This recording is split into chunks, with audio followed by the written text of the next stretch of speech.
Bom dia, irmãos. Graça e paz. Amém. Podeis assentar.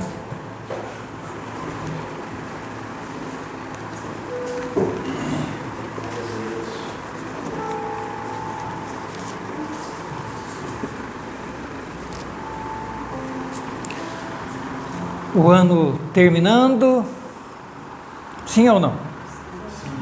Para alguns, o ano já até terminou, que eu já vi alguns falando, pensando que estava em 2020, né? Conversando com alguns essa semana, e as pessoas já em 2020, tem uns que já estão em 2020, mas na verdade nós ainda estamos em 2019, ainda temos mais, quantos dias? 3? Por aí, né? De 2019. E quem sabe se esses 3 dias não é suficiente para a gente dar uma analisada, uma examinada na nossa vida e ir para Deus e dizer: Senhor, eu não quero repetir as coisas erradas, as coisas que não funcionaram nesse ano. Eu não quero repetir os mesmos erros, a mesma vida, o mesmo comodismo, a mesma situação desse ano.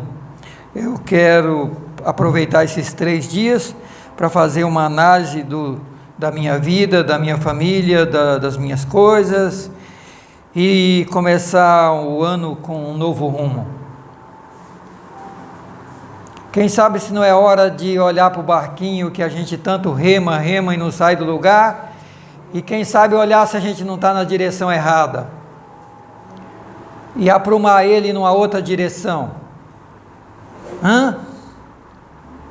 Quem sabe? Uma outra direção.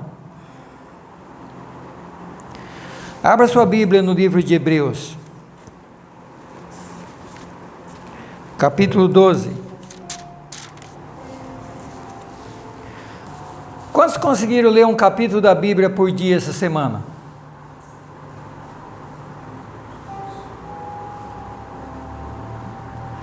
Quantos conseguiram ler pelo menos um capítulo da Bíblia, não por dia, mas na semana toda?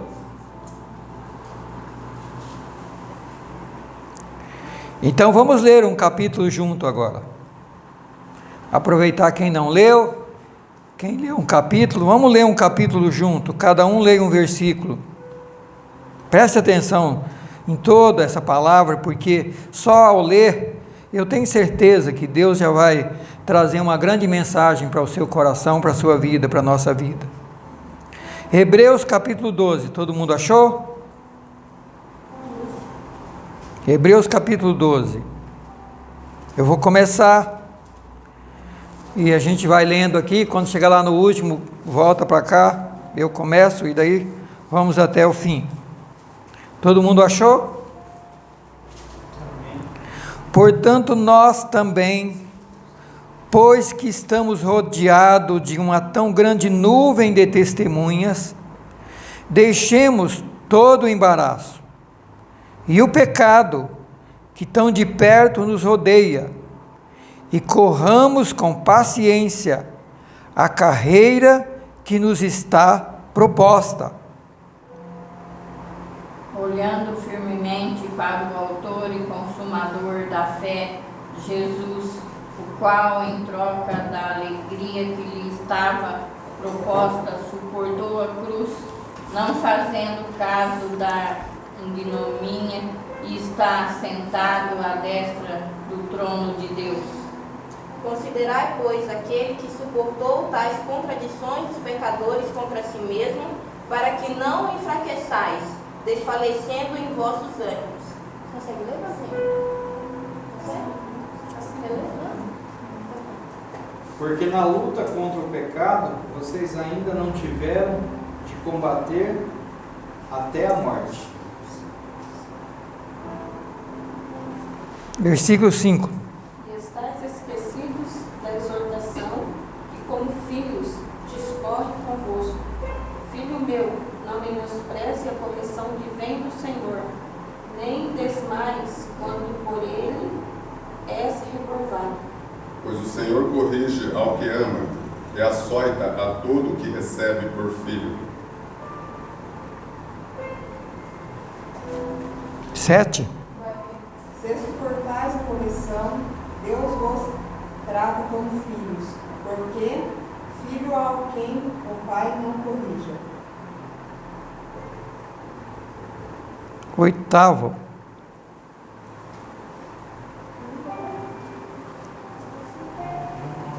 Vamos, irmãos. Quem está com a Bíblia aí, fundo aí, leia.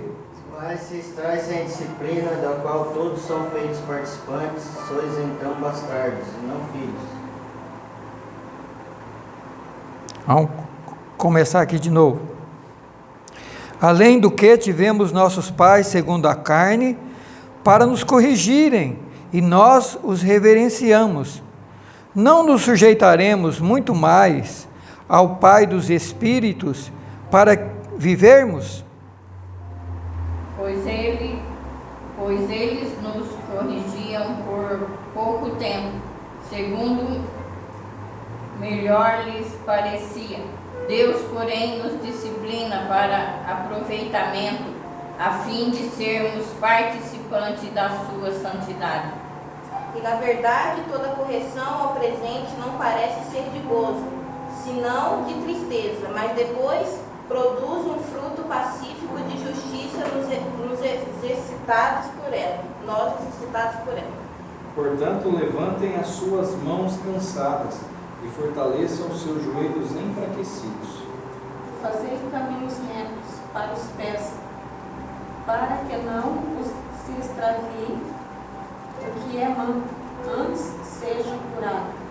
Segui a paz com todos e a santificação, sem a qual ninguém verá o Senhor. Tendo cuidado de que ninguém se prive da graça de Deus, de que nenhuma raiz de amargura brotando vos perturbe, e por ela muitos se contaminam. Ninguém seja fornicador ou profano como Esaú, que por uma refeição vendeu seu direito de primogenitura.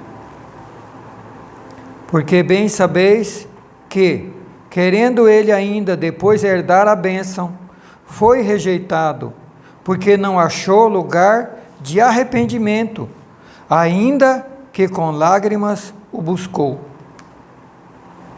Ora, não tendes chegado ao fogo palpável e ardente, e à escuridão, e às trevas, e à tempestade, E ao sonido da trombeta, e à voz das palavras, a qual os que a ouviram pediram que lhe não falasse mais.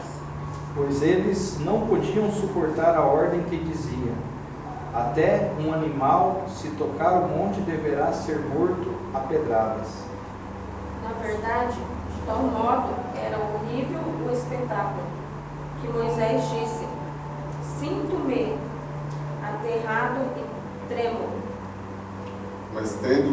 Mas tende chegado ao Monte Sião e à cidade do Deus vivo, a Jerusalém celestial, a milhares de anjos, A universal assembleia e igreja dos primogênitos, que estão inscritos nos céus, e a Deus, o juiz de todos, e aos espíritos dos justos aperfeiçoados.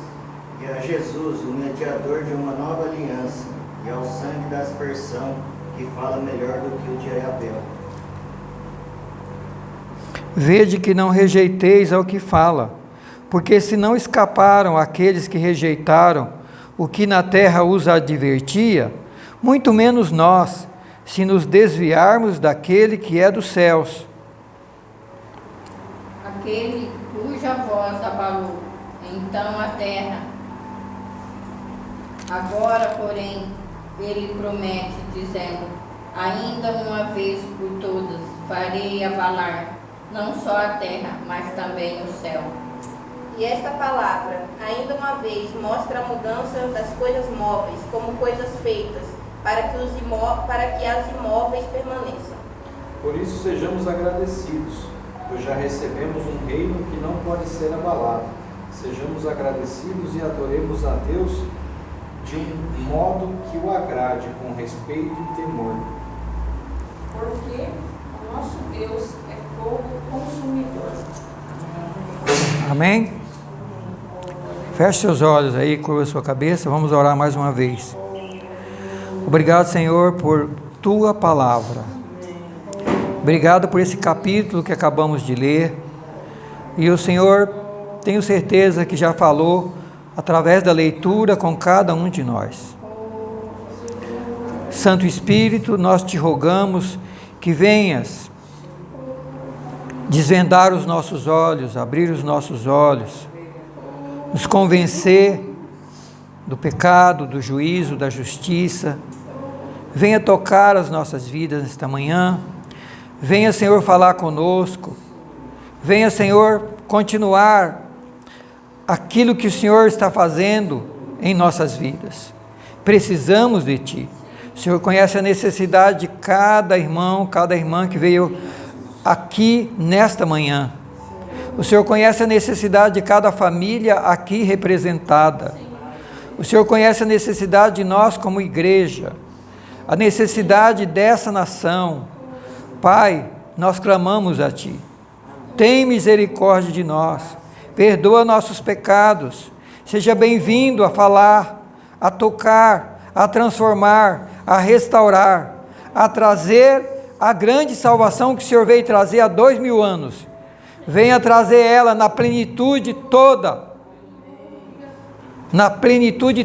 dessa salvação. Que não tenhamos apenas um pedaço dessa salvação, mas nós queremos ela na integralidade, na totalidade. Senhor, uma salvação que salva o espírito, salva a alma e salva o corpo. Uma salvação que salva o homem, salva a mulher, mas salva a família. Como o Senhor disse, crê no Senhor Jesus Cristo, será salvo tu e a tua casa. Essa bênção, essa salvação que nós clamamos nesta manhã, venha sobre nós aqui, venha sobre nossas famílias, venha sobre a tua igreja, venha sobre o Brasil, em nome de Jesus. Amém. Queridos, o livro de Hebreus, o autor, para muitos é desconhecido, ele não revela sua autoria. Para os estudiosos, a maioria entende que foi Paulo, o apóstolo Paulo, que escreveu, porque o que está revelado aqui, a mensagem da graça de Deus, da salvação, da obra de Cristo, do velho pacto, do novo pacto, da velha aliança, da nova aliança, é muito parecido com o que o apóstolo Paulo fala em Romanos, com o que ele fala em Gálatas, com o que ele fala em Efésios, com o que ele fala em Filipenses, Colossenses, e eu particularmente também creio que me filio a corrente que entende que esse livro, quem escreveu foi o apóstolo Paulo. Independente de quem quer que seja, nós sabemos que é um livro inspirado pelo Espírito Santo e que a mensagem que traz para nós é uma mensagem tremenda. Nós estamos no capítulo 12, esse livro tem 13 capítulos, é quase que o último, o 13 já é o último, nós estamos no 12. E esse 12 fala de perseverança, fala de fé, fala de provação, fala do exemplo de Cristo. Os primeiros versículos começam dizendo aí que nós estamos rodeados de uma grande nuvem de testemunha. E a pergunta é, quem é essa nuvem de testemunha? São as pessoas ao nosso redor?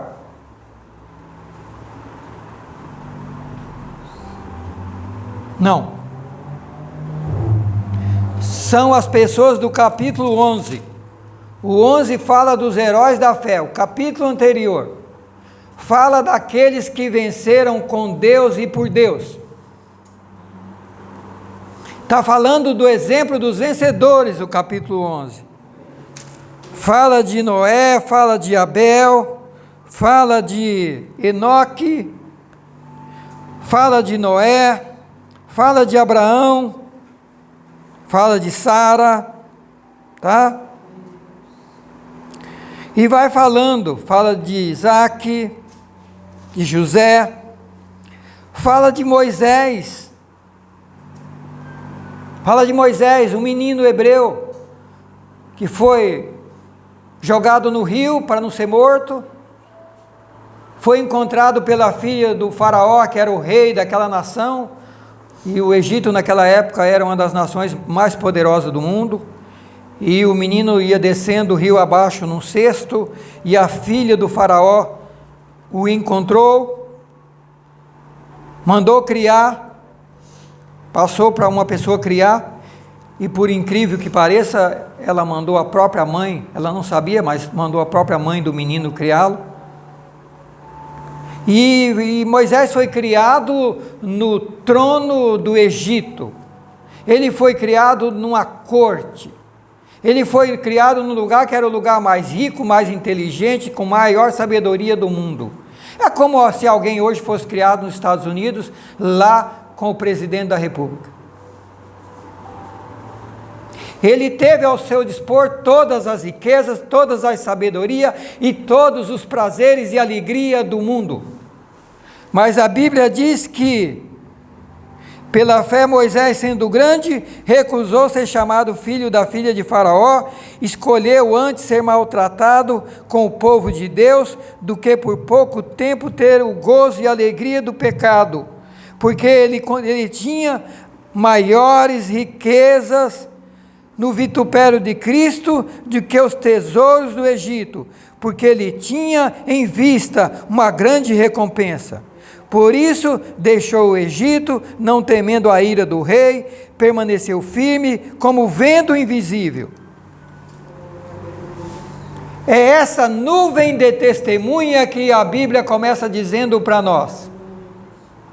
Pessoas que venceram no passado com Deus, pessoas que não deixaram se vender pelas coisas desse mundo, pessoas que os prazeres não os atraíram, pessoas que as coisas desse mundo não os amarraram e não os impediram de seguir a Jesus Cristo.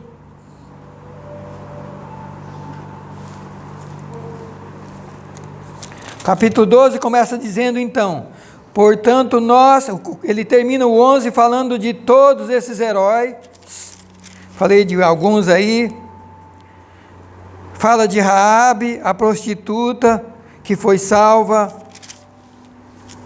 fala de Gideão, de Baraque, de Sansão, de Jefté, fala de Davi, fala de Samuel, fala dos profetas. Pessoas que foram perseguidas, pessoas que venceram reinos, praticaram justiça, fecharam boca de leões, como aqueles que foram lançados na boca dos leões, na cova dos leões, apagaram o fogo, como aqueles que foram lançados na fornalha ardente, gente que escapou do fio da espada, gente que da fraqueza tirou forças, gente que na batalha se esforçaram e puseram em fuga exércitos, mulheres que receberam pela ressurreição os seus mortos. Alguns foram torturados, não aceitando o seu livramento para alcançarem uma melhor ressurreição. Outros experimentaram escárnio, zombaria, açoites, cadeias e prisões. Outros foram apedrejados, cerrados e tentados, mortos ao fio da espada. Gente que andou vestida de pele de ovelhas pelos desertos. Pessoas que foram desamparadas, aflitas e maltratadas. Gente dos quais a Bíblia diz que o mundo não era digno. Viveram errantes pelos desertos e pelos montes, pelas covas e cavernas da terra.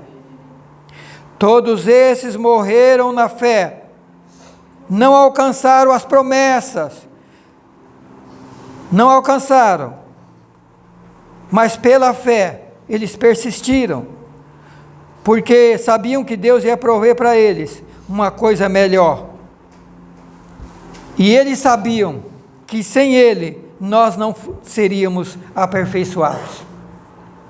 E aí o capítulo 12 diz, começando diz: nós estamos rodeados de uma tão grande nuvem de testemunha, de gente que venceu, de gente que no mundo da sua época venceu o pecado, venceu o diabo, venceu a tentação, venceu o mundo que estava contra eles e decidiram caminhar com Jesus Cristo. Essa palavra é para nós hoje, porque o mundo de hoje é um mundo assim, parecido com o deles. Os hebreus era povo judeu. Essa carta não foi escrita para apenas uma igreja, como aos Coríntios, como aos Romanos, como Filipenses, como Gálatas. Essa carta não tem autor e não tem endereçamento de uma igreja específica. Essa carta foi escrita para todos os cristãos em todo o mundo, em todas as eras, em que são perseguidos pelo mundo, perseguidos pelo inimigo, mas perseguidos por cristãos e falsos cristãos, por evangelho falso e fabricado. E eles estavam aqui ao ponto de deixarem o evangelho de Cristo e voltarem para a lei e para as obras da lei. E o autor começa dizendo lá no capítulo 1 sobre algumas verdades que eu quero resumir rapidamente para você. Primeiro, a mensagem desse livro é: não desista. Não desista. E se você tem sentido momentos que você tem pensado em desistir da sua fé, da sua salvação, de Deus, diante de tantas provações, provações na família, provações com o mundo, provações com os problemas, com as dificuldades, provações com muitos aí que estão pregando o evangelho barato e dizendo para você: aceite Jesus, se batize, pode continuar vivendo de qualquer jeito, do jeito que você vivia, porque basta crer e aceitar Jesus. Nós somos salvos pela graça, é pelo amor de Deus, pelo favor de Deus. Então muitos estão dizendo: se é pela graça, não precisamos fazer nada. Fique de braço cruzado e continue vivendo a mesma vida que você vivia. Esse é o evangelho falso, que a gente vem estudando aqui já há alguns dias.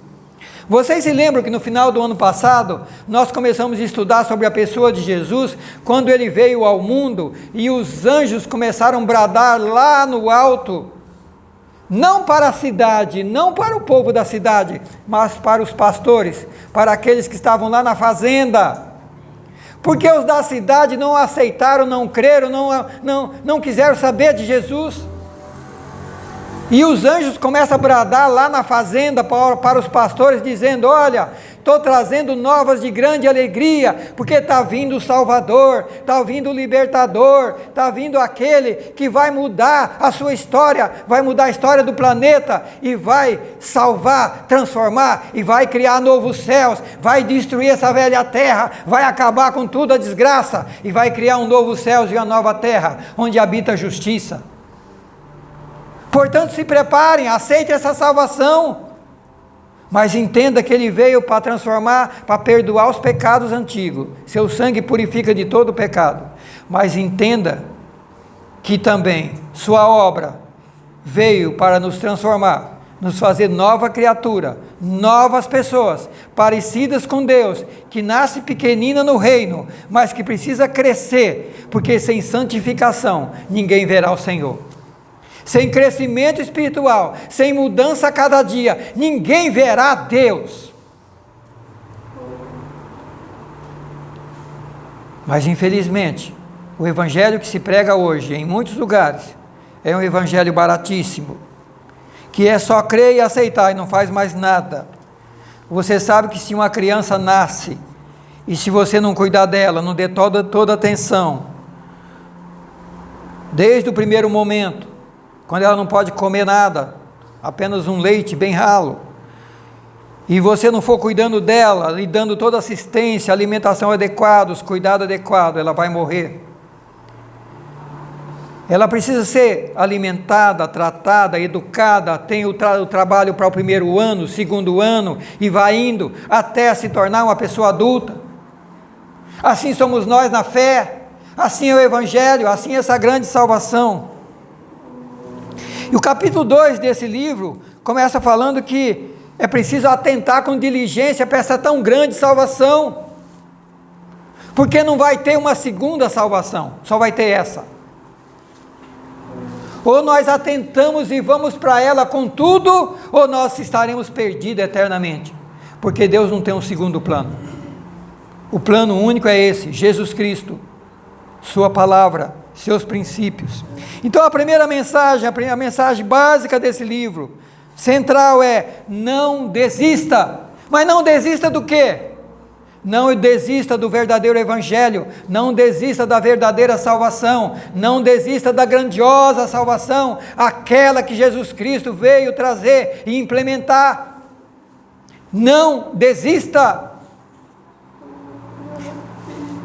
E ele fala no capítulo 12, que nós estamos rodeados de uma nuvem de testemunha. E o que essa nuvem de testemunha fala para nós? Eles estão lá em cima olhando para nós e dizendo: eu venci. Olha para a minha história aí que está escrita na Bíblia. Olha o que eu passei. E olha o que eu fiz. Mas eu não desisti. E eu estou aqui agora, assentado com Jesus Cristo. Ele está glorificado. Ele está sentado no trono. Mas nós estamos aqui também, porque nós vencemos. E nessa turma, nessa multidão que está lá, os do Velho Testamento, mas também os do Novo Testamento. E vem com toda essa turma que venceram aí do primeiro século, o segundo, o primeiro 1000 anos, o segundo 2000 anos, e chega aos nossos pais, aonde alguns já estão lá com o Senhor. Pais, avós, bisavós, irmãos de igreja, pastores, homens que já foram, mas deixaram o exemplo para nós. Portanto, nós que estamos rodeados de uma tão grande nuvem de testemunha, de gente vencedora, que caminhou com Deus, que pagaram o preço, que foram torturados, que foram perseguidos, mas eles venceram. Então, primeira coisa, olha para a vida deles. Olha para a vida deles. Olha para o que eles passaram e o que eles venceram. Olha. E eu citei apenas o Moisés aqui, que tinha tudo. Imagina o camarada deixar uma corte para ir para o deserto. Deixou um palácio, queridos, para ir para o deserto. Foi assim que Moisés fez. O encontro dele com Deus não foi no palácio, foi lá no deserto. Foi lá no deserto. Lá quando ele viu um monte pegando fogo, foi lá no deserto, pastoreando ovelhas. Porque na corte não tinha lugar para Deus. Como não tinha quando Jesus veio há 2000 anos. E como hoje, em muitos lugares não tem lugar para Deus. Faz-se a festa do Natal, gasta-se milhões, consome-se milhões, mas o objetivo é dinheiro, festa, prazer, alegria. Mas Jesus Cristo continua sendo rejeitado, desprezado, ninguém quer saber de compromisso. E nós estudamos na lição passada, de domingo passado, que na própria pregação de Jesus, quando ele fala sobre a ceia, ele fala que a ceia é para memorizar, é para fazer lembrança, é para recordar o que ele fez, o preço que ele pagou, a grandiosidade dessa salvação, mas ao mesmo tempo ele fala que é um novo pacto, uma nova aliança no seu sangue. E pacto exige compromisso. Pacto tem que ter pelo menos 2 pessoas. Não se faz pacto entre uma pessoa só. Por exemplo, casamento. Ninguém casa sozinho. Pacto é entre 2 pessoas. Quando você compra alguma coisa, você faz um contrato, é um pacto. Você está comprando um carro, você está fazendo um contrato. Você está ficando com o carro da pessoa e está dando dinheiro para ela. É um pacto. Você compra uma casa do mesmo jeito, é um pacto. E a vida é cheia de pactos. E pacto exige sempre pelo menos 2 pessoas. E a Bíblia está dizendo que com Jesus Cristo, nessa grande salvação, é um pacto. E é um novo pacto, não é o velho mais. Que você tinha que levar animais para serem mortos, para o sangue perdoar os seus pecados. Não é mais assim. Esse velho pacto já passou. Agora o sangue de Jesus Cristo, derramado na cruz do Calvário, purifica-nos de todo o pecado. Do pecado passado, mas também do pecado presente. Então a primeira mensagem é: não desista dessa grandiosa salvação, dessa extraordinária salvação que foi feita por Jesus Cristo, porque não vai ter uma segunda, é só essa. E por que não desista? E por que essa salvação é grandiosa? Porque Jesus Cristo é superior aos anjos, está no capítulo 1 de Hebreus. Jesus Cristo é superior aos anjos. Deus não mandou um anjo vir aqui morrer por mim e por você. Deus não mandou. Deus mandou o único Filho. Nossa situação era tão desgraçada, tão miserável, a situação do mundo, que nenhum anjo e nenhum ser humano poderia resolver o nosso problema. O único sacrifício que podia resolver o problema do pecador era o sacrifício do Filho. Então o Hebreus começa dizendo: Jesus Cristo é superior aos anjos. Aos anjos. Então, por isso que essa salvação é grandiosa. Havendo Deus antigamente falado de muitas maneiras aos pais pelos profetas, nesses últimos dias falou pelo Filho, a quem constituiu herdeiro de tudo, o qual é o resplendor da sua glória, a imagem expressa de Deus. Jesus Cristo é o resplendor da glória de Deus na terra, é a expressa imagem da sua pessoa, e Ele sustenta todas as coisas pela palavra do seu poder. Havendo feito a purificação dos pecados, assentou-se à destra na majestade. A destra da majestade. É tanto mais excelente do que os anjos, por isso herdou um nome muito maior do que eles. Então essa salvação que foi pregada para mim e para você, que foi concretizada na cruz do Calvário há 2000 anos, em que muitos não têm dado valor, até mesmo as igrejas, muitos cristãos não têm dado valor a essa salvação. Primeiro, Jesus Cristo é superior aos anjos. Ele é superior aos anjos. Deus não escolheu um anjo para vir morrer no seu lugar e no meu lugar. Ele escolheu o próprio Filho. Por isso é grandiosa, porque Deus deu o melhor que tinha para nós. Deus deu o Filho. Não vai ter outro. Deus não tem outro Filho para dar para salvar o pecador. Não tem outra obra redentora, só tem essa. Segunda coisa, capítulo 2. Jesus Cristo é como eu e você viveu a nossa vida. Capítulo 2. Olha o que o capítulo 2 fala. Visto que como os filhos participam da carne e do sangue, também ele, Jesus, participou das mesmas coisas, para que pela morte, sua morte, aniquilasse o império da morte, isso é, o diabo. Jesus veio para aniquilar a morte, o império da morte, que é o diabo, e livrasse todos aqueles que com medo da morte estavam por toda a vida sujeitos à escravidão ou à servidão. Porque na verdade ele não tomou os anjos, mas tomou a descendência de Abraão. Por isso convinha que em tudo fosse semelhante aos irmãos, para ser misericordioso, fiel sumo sacerdote, porque naquilo que é de Deus para expiar os pecados, porque naquilo que ele mesmo foi tentado e padeceu, ele pode socorrer aos que são tentados. Jesus Cristo, ao mesmo tempo que é Deus, se tornou homem, nasceu aqui como homem, se identificou como homem, passou a viver como homem, para sentir como é que é ser homem e mulher na terra, para sentir como é viver no meio do pecado, para poder ajudar os pecadores a se libertar. Você consegue entender a dimensão dessa mensagem? Você consegue entender a grandiosidade dessa salvação em Jesus Cristo? Ele não só morreu pelo seu pecado, mas ele veio, se identificou como homem. Por isso que tem aquele hino que diz, ele viveu a nossa morte. Como é que é? Viveu, pois morreu a nossa morte, para vivermos sua vida, nos trouxe grande salvação.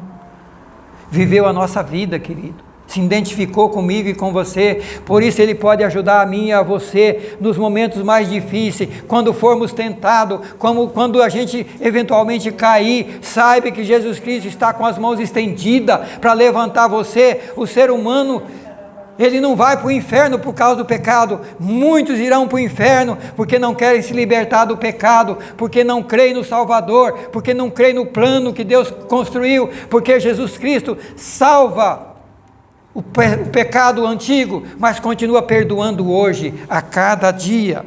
É o que Hebreus fala no capítulo 2, que Ele se identificou, tomou a nossa vida, viveu como homem aqui na terra, para que naquilo que Ele mesmo, Ele foi tentado como homem, naquilo que Ele padeceu, Ele pode socorrer aqueles que estão sendo tentados.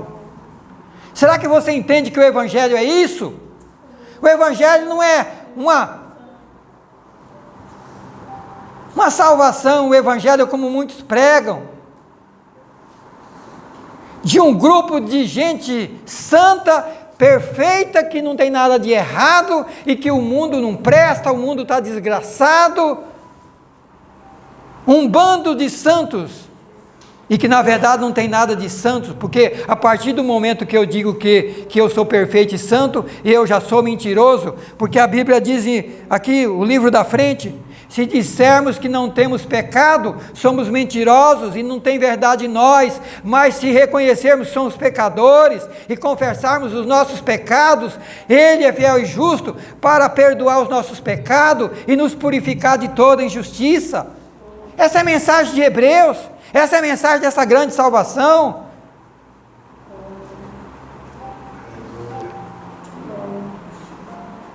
Mas tem muita gente perdida, não só no mundo, dentro da igreja, porque não entendeu que o Evangelho, que essa grande salvação, é um processo que começa quando eu aceito Jesus, e tem que continuar todo dia, sendo santificado a todo dia, sendo transformado pela palavra. A palavra santifica, o Espírito Santo santifica, pela obra da palavra, pela obra do Espírito Santo, nós somos transformados a cada dia. Por isso que Hebreus fala lá no capítulo que nós lemos, sem santificação ninguém verá o Senhor.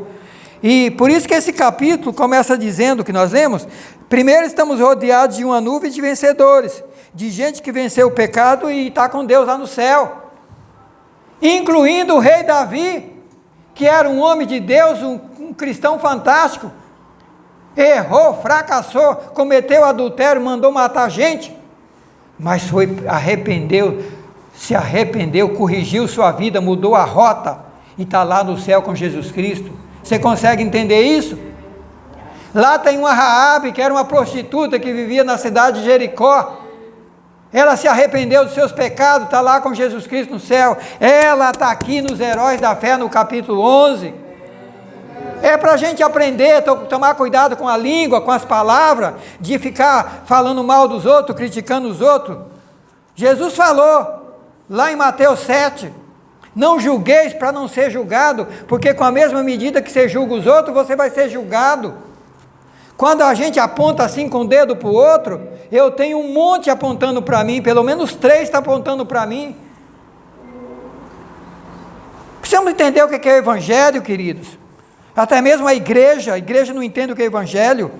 Muitos cristãos que a vida é uma tragédia, mau testemunho, e ainda descendo a lenha nos outros, porque acha que os outros não estão fazendo determinadas coisas que eles fazem. Então Jesus Cristo é como nós, Ele é superior que os anjos, mas Ele é como nós, que desceu até essa terra, viveu como nós aqui como ser humano, para ver como que é viver nessa terra no meio do pecado, e Ele viveu aqui, e diz que Ele sabe ajudar quem está sendo tentado, porque Ele também foi tentado. Essa é a grandiosidade dessa salvação. Terceiro, capítulo 3 e 4, diz que Deus tem um lugar de descanso para quem está cansado.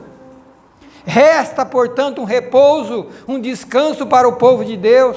Mas tome cuidado, porque o povo do passado também tinha um descanso e não puderam entrar na terra do descanso. Começaram a murmurar, reclamar, começaram a olhar para o passado, começaram a querer voltar para o Egito, começaram a olhar para o mundo e começaram a querer voltar para o Egito e não puderam entrar na terra do descanso.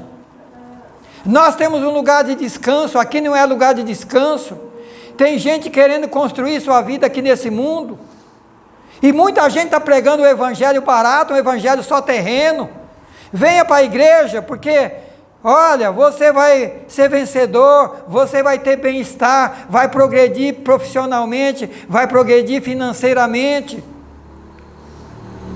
Você vai ser curado. Deus vai resolver o problema do seu casamento, da sua vida que está falido, quebrado. É verdade, Deus faz isso.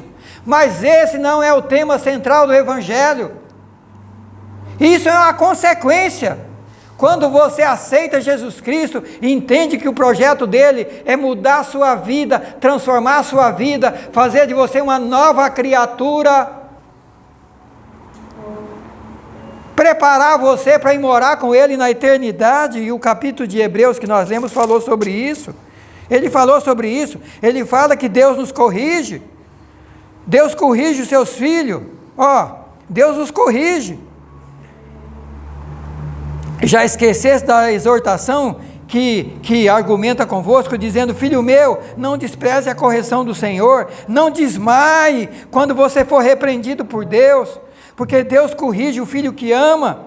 O Senhor corrige o filho que ama, e Ele açoita aquele que recebe por filho. Se suportais a correção, Deus está tratando você como filho. Por que filho existe que o pai não corrija? Naquela época não existia não, mas hoje existe milhões de filhos que os pais não corrigem.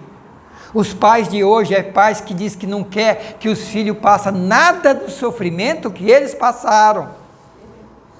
Só coisa boa. Sabe por que nós estamos vivendo trancanfiado dentro das nossas casas? É porque ensinaram para essa geração que é só coisa boa. E quando ele não consegue coisa boa, para começar, não tem coragem de trabalhar. Então, quando não consegue coisa boa, sai por aí pegando o que é dos outros. E por isso a gente está trancafiado dentro de casa. Mas a minha Bíblia diz, e a sua, que diz que os filhos de Deus são corrigidos. E quem está sem disciplina é bastardo e não é filho. Querido, quem não está sendo corrigido por Deus não é filho de Deus, é bastardo. Filho de Deus está sendo repreendido, corrigido, açoitado, preparado. Sabe para quê? Sabe para que Deus faz isso? Está aqui explicando. Na verdade, nossos pais também nos corrigiram, como bem lhe parecia. Mas falando de Deus, Ele nos corrige para sermos participantes da sua santidade.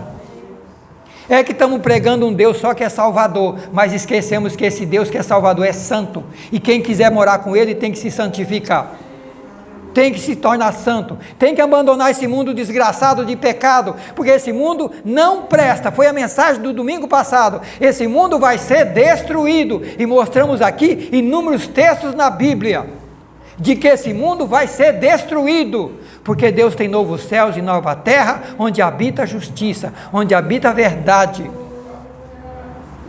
Então isso aqui não é lugar de descanso. Então o descanso de Deus é diferente, é na eternidade, é num lugar que vai haver paz, não vai haver mais morte, não vai haver mais sofrimento, não vai haver mais dor.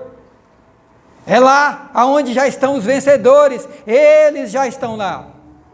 Mas eu e você, nós estamos aqui ainda, e nós precisamos ser preparados para ir para lá. E eu não posso ser negligente de estar aqui a cada manhã, esses 2 anos, falando qualquer coisa para você. Eu tenho que pregar o que está escrito aqui. Eu não posso pegar um versículo isolado, por isso que a gente lê o capítulo inteiro, para entender tudo que Deus está falando. Não é um pedacinho da Bíblia, é a Bíblia inteira.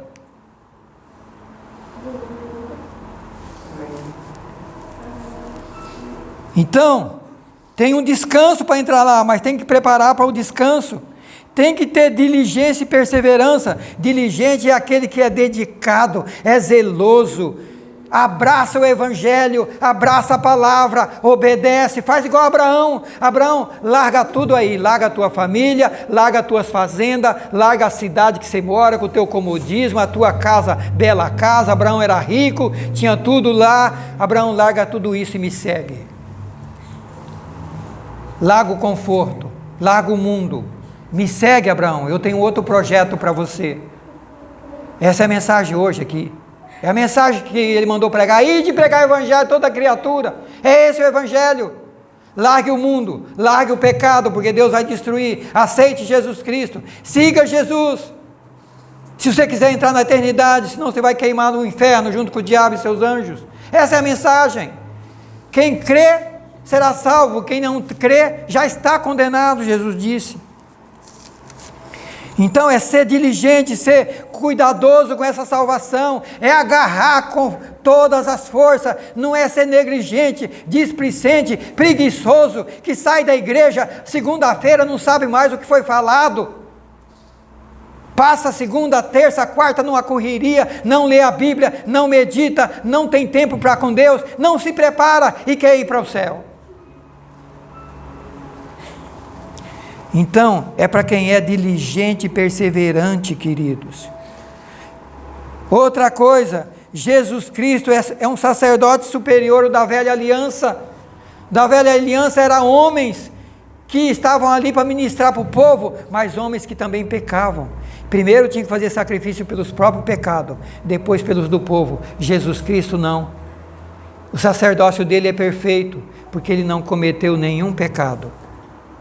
Ele é perfeito e ele pode interceder por mim e por você. Ele está lá sentado. Como sacerdote, ele está lá sentado, intercedendo por eu e você aqui na terra. Ele está lá intercedendo. Ele não só morreu por seus pecados, mas está assentado à direita do Pai, intercedendo por mim e por você. Quando a gente clama, Jesus me ajuda, Senhor tem misericórdia, me salva, eu quero que essa salvação transforme a minha vida. Eu errei hoje, eu falei uma palavra que não devia, eu cometi um tipo de pecado, uma atitude, enfim, eu contrariei tua palavra, e eu peço perdão. Ele estará à direita do Pai dizendo, o Pedro, a Maria, o José, o Francisco, enfim, ele está pedindo perdão, Pai. Ele aceitou a obra que eu fiz por ele na cruz, ele creu em mim, ele aceitou, só que ele errou, ele fracassou. Perdoa seus pecados agora. Espírito Santo vai lá, transforma a sua vida, muda a sua vida, fortalece a sua vida, para ele continuar a caminhada. Sabe por quê? Porque nós temos uma caminhada. Portanto, estamos rodeados de uma nuvem testemunha, deixemos o embaraço, deixemos o pecado que tão de perto nos rodeia e corramos com paciência ou com perseverança a carreira que está proposta. Nós temos uma carreira proposta, querido. O que é carreira? Carreira de medicina, carreira de direito, de advogado, carreira da área de construção civil, tem várias carreiras. Caminhos que levam a algum lugar. Na vida espiritual só tem duas: a do mundo e a de Deus. A que leva a vida eterna e a que leva a condução eterna. E diz que para nós foi proposto uma carreira, a de Deus, a do céu, não é daqui da terra, é aquela que você se prepara para ir para o céu. E Deus vai estar com você aqui? Vai abençoar a sua vida aqui se você for fiel a Ele? Vai. Mas o propósito não é aqui, o propósito é lá. Aqui é só para você ser uma pessoa feliz e vitoriosa aqui. Mas aqui não é lugar de descanso, lugar de descanso é lá. O repouso é lá. O lugar de descansar é lá. Aqui nós somos peregrinos, estamos caminhando, não podemos parar. Mas tem gente que está na caminhada, está na carreira errada. Tem gente que está na carreira do mundo. A carreira do mundo sabe qual é? Sucesso financeiro, sucesso no trabalho, alegria, prazer, diversão, festa, satisfação do meu homem carnal. Tiago diz que a amizade do mundo é inimizade contra Deus. Quem quiser ser amigo do mundo não vai ser amigo de Deus. Ou é de Deus ou é do mundo. Ou segue a carreira do mundo ou segue a carreira de Deus. A carreira do mundo só pensa aqui. não crê em Deus, não acredita no Evangelho, não acredita que quando a vida termina vai ter ou salvação ou condenação, acha que acaba tudo aqui, por isso estão vivendo só aqui e vivendo para aqui. Mas Deus está convidando eu e você nesta manhã a seguir a carreira que ultrapassa essa vida aqui, ela vai para outro lado da vida. Essa aqui é no máximo 100zinha. 100zinha quer dizer 100 anos. Aqueles que forem privilegiados chega a 100. Passou daí, acabou. Mas é que Deus tem preparado para nós. É pelos séculos dos séculos, não termina. É para a vida eterna. Não vai acabar. É para toda a eternidade. Jesus tem um melhor sacerdócio porque está lá intercedendo por nós e Ele é perfeito. Ele entende você. Pode falar com Ele a hora que você quiser. Pode estar afundado no pecado lá, só está com o nariz de fora. Grita para Ele. Ele vai arrancar você de lá. Porque Ele já fez tudo o que precisa para salvar a minha vida e a sua vida. Por isso Ele tem um sacerdócio perfeito, melhor. Ele tem uma aliança melhor. A aliança, o novo pacto é melhor. Aquele era imperfeito. Aquele era com sangue de animais. Aquele, toda vez que o pecador pecasse, tinha que caminhar centenas de quilômetros e ir até onde tivesse uma igreja para fazer sacrifício por ele. Agora não, o novo pacto é só ir a Jesus Cristo no céu. E Ele está no céu, mas está aqui também. Ele diz que Ele está lá no céu intercedendo por nós, mas também está onde tiver 2 ou 3, aonde alguém abrir a porta, Ele também está. Muito mais fácil, nova aliança. Temos ousadia para entrar na presença de Deus.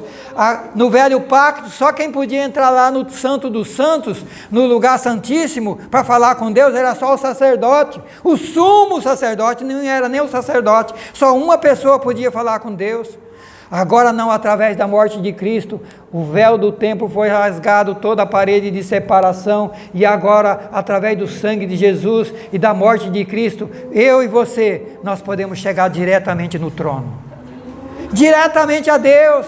Você não precisa de pastor, de padre, de bispo, de intercessor, não, você pode falar com Deus direto. Nós estamos aqui para ajudar, para compartilhar, para transmitir uma palavra, para ensinar a palavra, para caminhar na Bíblia com você, ensinar o caminho. Mas você pode e deve e tem que fazer a sua caminhada, é você e Deus. A fé de seu pai não salva você, a fé da sua mãe não salva você, a fé do seu pastor não salva você. Você tem que criar a sua fé, você tem que fazer a sua caminhada, você tem que correr a sua caminhada, e os exemplos já estão aí dos que venceram.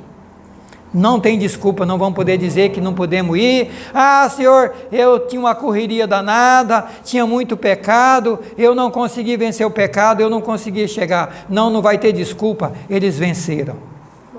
Eles já estão lá. O exemplo deles estão aqui contando. A obra de Cristo para transformar o pecador, salvar, perdoar, foi feita. O sangue de Cristo tira o pecado do passado, mas continua tirando o pecado de hoje. Basta se arrepender e confessar e mudar de vida.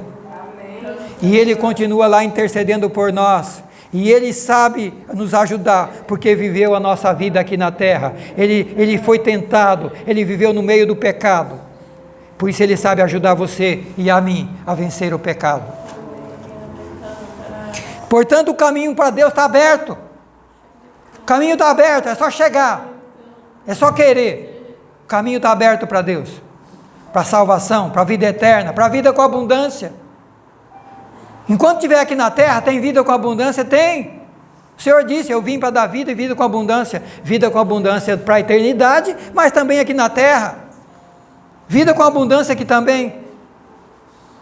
Agora, se for, preste atenção numa coisa. Se for para buscar Deus para ter vida com abundância aqui, para na hora que Deus der a vida com abundância, você esquecer Deus e voltar para o mundão e usar o que Deus te deu para seguir Satanás, Deus não vai te dar. Porque Ele sabe que Ele vai te dar uma coisa que você vai se destruir. Tem gente que se pegar dinheiro, pegar poder, pegar posição, Deus não vê ele nunca mais. Só lembra de Deus quando está na pior. Não, queridos. Mas o Evangelho contempla uma vida com abundância aqui, mas também uma vida com abundância na eternidade. E se Deus for abundante com você aqui, seja fiel, seja humilde, saiba usar isso para a glória de Deus. Não fique com isso só para você. Use o seu carro que Deus te deu para o reino de Deus, para carregar pessoas, para visitar pessoas, para ir ajudar pessoas, para ir aonde tem pessoas necessitadas. Use seus recursos, use tudo que você dá, sua saúde, seu talento, sua voz, sua capacidade, use tudo para o reino.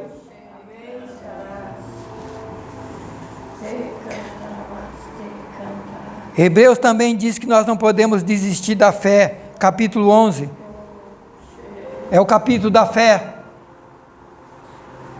Ele diz que mas é para ter uma fé obediente, prática, não uma fé teórica. Tem muita gente aí professando fé, mas é uma fé teórica, só teoria. A fé da Bíblia é uma fé prática. Abraão, sai da tua terra e vai para um lugar que eu vou te mostrar. Se fosse nós, ia dizer, Deus, espera lá, largar a fazenda aqui, a minha casa com piscina, com todos os meus bens, os meus amigos, que eu faço churrascada todo dia, largar para ir para um lugar que eu nem sei para onde o Senhor está mandando. Deus não disse para onde ir, para o deserto. Essa é a fé. Essa é a fé que salva. É a fé que obedece, não importa como. Tem que largar a coisa? Largue. Tem que abandonar o mundo? Abandone. Tem que abandonar o pecado? Abandone. Tem que abandonar as coisas erradas e seguir a Bíblia? Siga. Pratique, é a fé prática. E está aí os exemplos deles, eles seguiram. Moisés largou os prazeres, tinha tudo lá, menino rico, com todas as faculdades do Egito, largou tudo para seguir a Jesus Cristo, porque lá ele não conseguia seguir.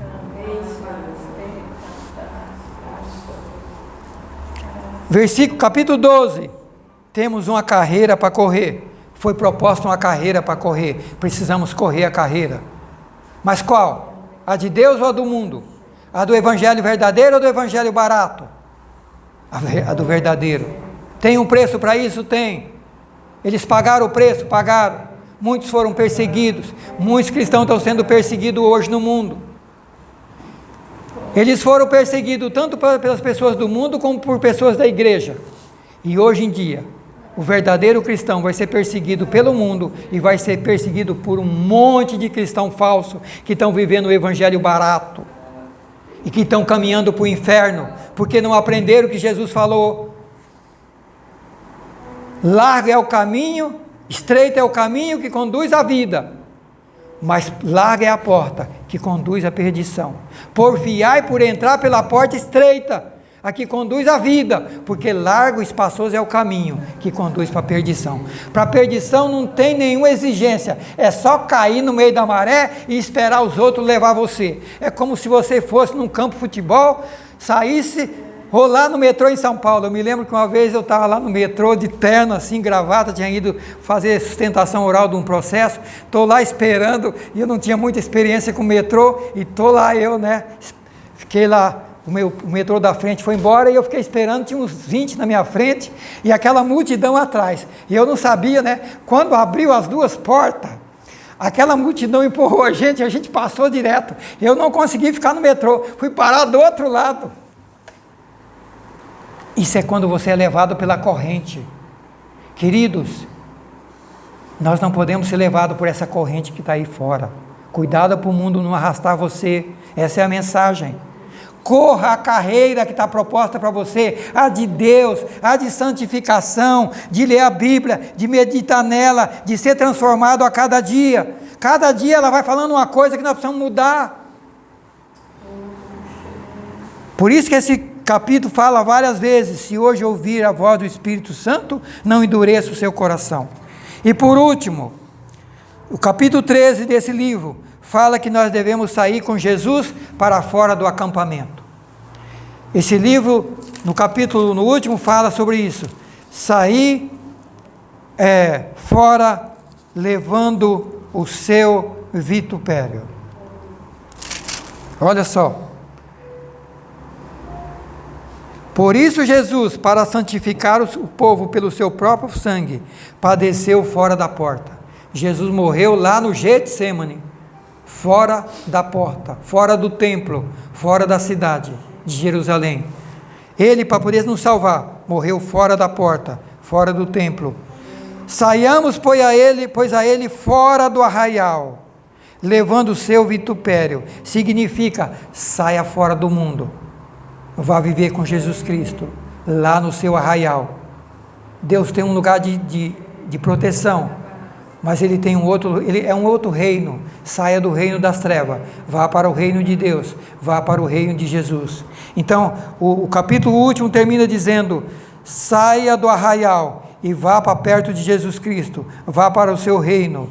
Porque não temos aqui cidade permanente, mas estamos buscando a cidade futura.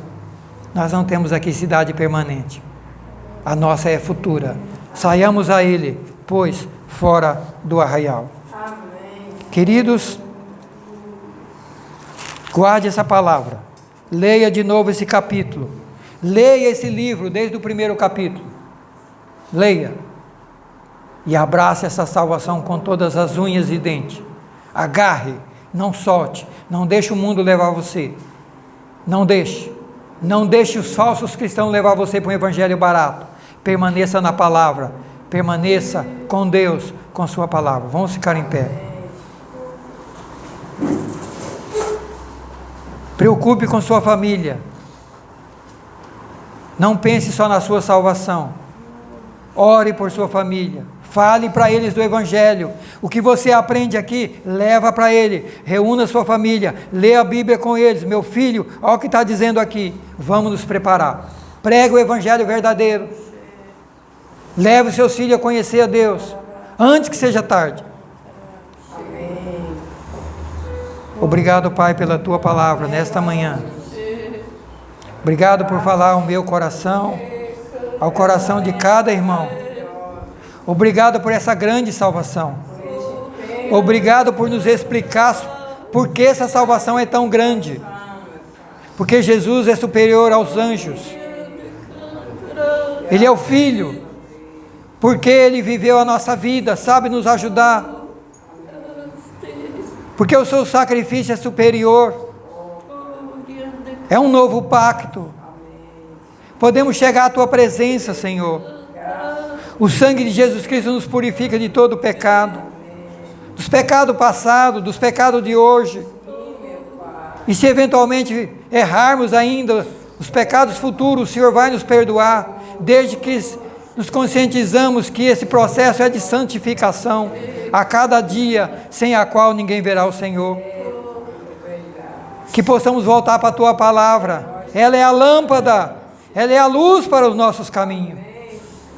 Que a Bíblia não fique empoeirando em nossas casas, mas que possamos lê-la e dizer: Espírito Santo, traz revelação, traz discernimento, traz entendimento. Que possamos ler a palavra com a família, com os amigos, enquanto é tempo. Abençoe cada irmão que veio aqui nesta manhã, cada família aqui representada. Ajude cada filho teu. Traz essa salvação grandiosa para todos da família.